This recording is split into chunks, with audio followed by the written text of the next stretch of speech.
DYPNF 시작되는 턴어라운드 목표 주가 2.8만원. 대신증권이 DYPNF에 대한 투자 의견을 매수 목표 주가를 28,000원으로 제시했다.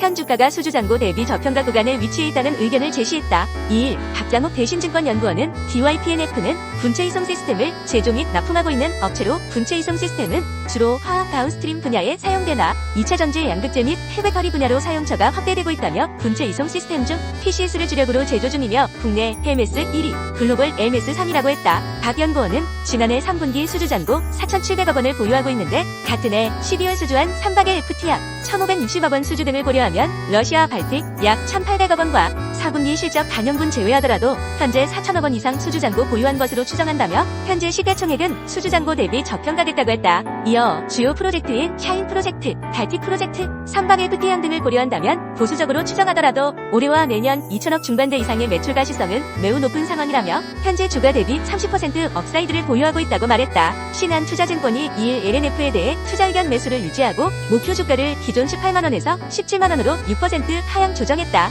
올해 1분기에도 판가 하락 압력과 재고 평가손이 단존해 주가 상승을 위해서는 대규모 수주 확보나 신제품 관련 모멘텀이 필요하다는 분석이다. 정용진 신한투자증권연구원은 LNF의 지난해 3분기 매출은 6,576억 원으로 시장 기대치 대비 32% 부진했다라며 평균적인 단가 하락은 2%로 업황 대비 선방했으나 물량이 43%나 감소하면서 매출 하락으로 이어졌다.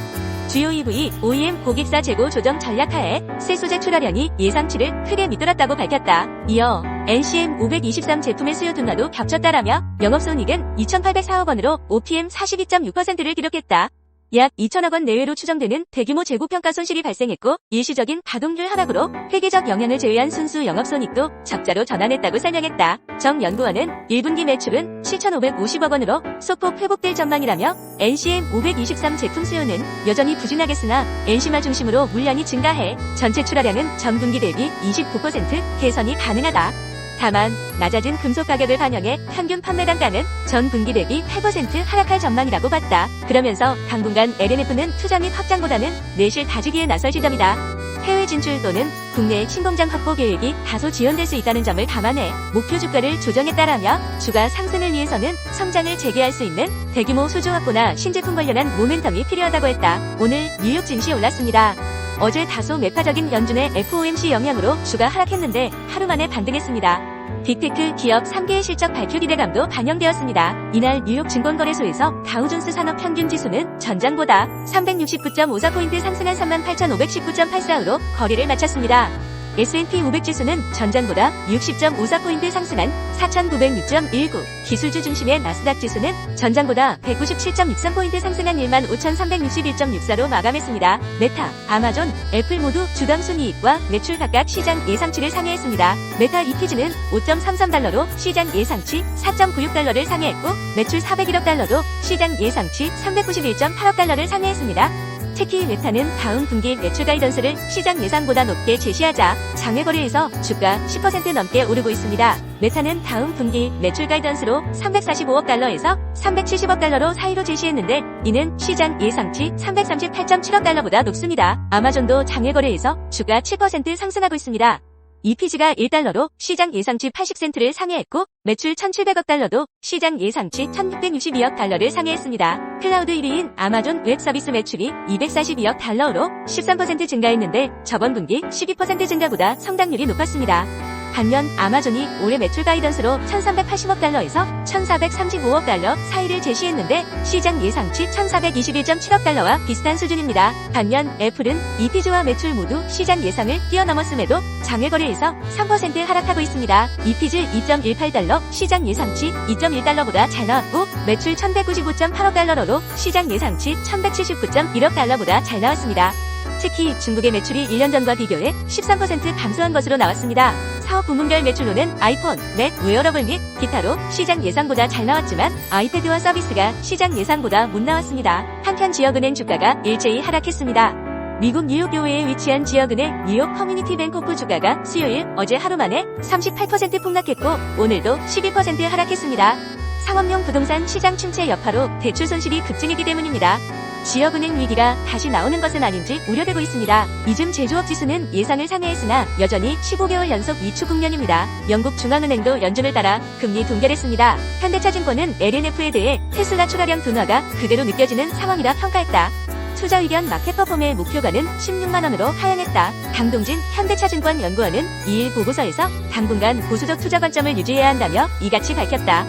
상대적으로 미국향 고객사 비중이 크지 않고 단일 고객사 비중이 높아 올해 가장 큰 성장이 기대되는 미국 시장 성장의 수혜를 받기 어려운 구조인 만큼 당분간 경쟁사 대비 주가 멀티플이 높아지기는 어려울 것이란 진단이다. LNF의 지난해 4분기 실적으로 매출액은 전년 동기 대비 46.5% 감소한 6,576억 원, 적자 전환한 영업손 2,804억 원을 기록하여 부진한 실적을 기록했다. 재고평가 손실을 감안하더라도 영업이익률 4.6% 수준으로 부진한 실적이다.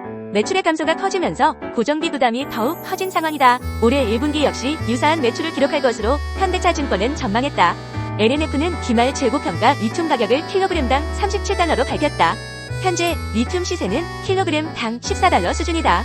현대차증권은 약 1,000억 원 수준 재고평가 손실 반영했으며 이를 제외해도 단기간에 흑자 전환 가시성이 떨어진다. 주력 최종 고객사인 테슬라의 성장이 당분간 둔화된 상황이다.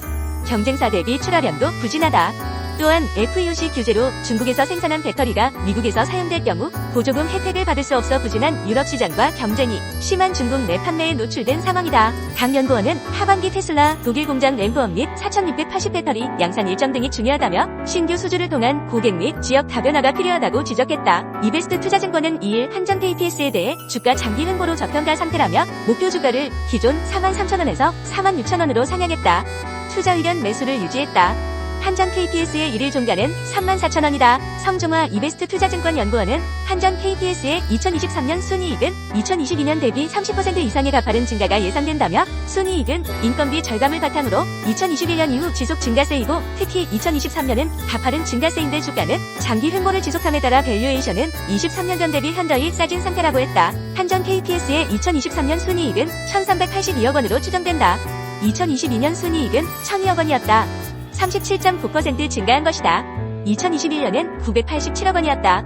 한전 KPS의 2021년 종가는 37,700원, 2022년은 32,700원, 2023년은 34,050원이다.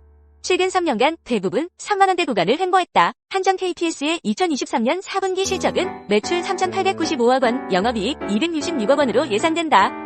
2022년 같은 기간과 비교해 매출은 비슷한 수준이지만 영업이익은 대폭 감소했다. 성 연구원은 비용 측면의 특수성에 따른 것으로서 시장에서 일찌감치 예상되었던 부분이며 컨센서스에도 반영이 됐다며 2023년 경영 평가 결과 2022년보다 우수하여 인건비 상승 요인이 있었고 2023년 연간 일반 임금 상승분도 4분기에 한꺼번에 반영됐다고 했다.